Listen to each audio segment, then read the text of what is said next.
We're here with Cheddar's cannabis reporter. So, Chloe, really quick, tell us, what is safe banking and how did it come to be included in the NDAA?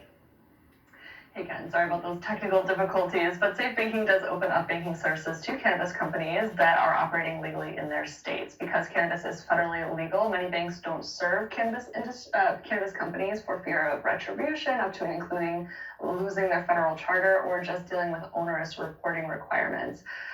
Although many cannabis companies can get bank accounts, it means that it's a very cash-heavy business because they can't access things like loans, they can't use credit cards. So safe banking would actually, solve some of these problems. And lawmakers in favor of it have pointed out that this is a public health issue. There have been spate of robberies, most recently in San Francisco in November, targeting cannabis dispensaries because they have product and money on hand. So this would be a solution to that. And safe banking has traditionally been among the most, bipartisan of cannabis bills. It's passed the House 5 separate times, sometimes as a standalone bill, other times included in a big package. Most recently, of course, the National Defense Authorization Act. And proponents of this bill are arguing that its inclusion in the NDAA would actually make it more likely to pass because the NDAA does have to pass every single year. So that could be, a path forward for this bill that is pretty popular. Let's talk about that, Chloe. If it's so popular, what is the holdup here? Well, it has considerable support, as we're discussing here, from both Democrats and Republicans, especially in the House, because it has passed 5 separate times. Even in the Senate, it has 29 Democratic co-sponsors and 9 Republican co-sponsors, but it does face opposition from some pretty distinct groups. So one is just more conservative lawmakers who have skepticism about the cannabis industry more generally.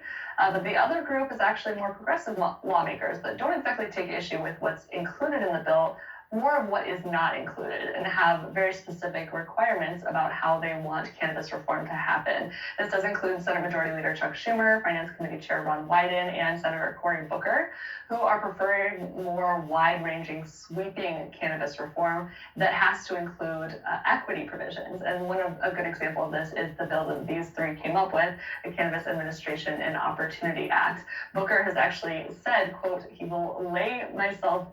Booker will lay myself down to prevent people from passing safe banking before we do see something with equity, because as we know, cannabis laws have taken a disproportionate impact on communities of color. To this day, they're still arrested about 4 times the rate of, white Americans, despite comparable rates of use.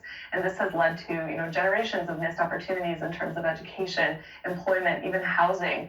So these lawmakers are attempting to ensure that, safe banking doesn't pass, which could potentially benefit companies that are generally, white run and owned, and without some sort of equity provision. So there is another side of the conversation, of course. There's a group that's pushing for the inclusion in the NDAA, and there have been a couple of letters written in support as well. Cheddar cannabis reporter Chloe Aiello. Chloe, thank you for the wisdom as always.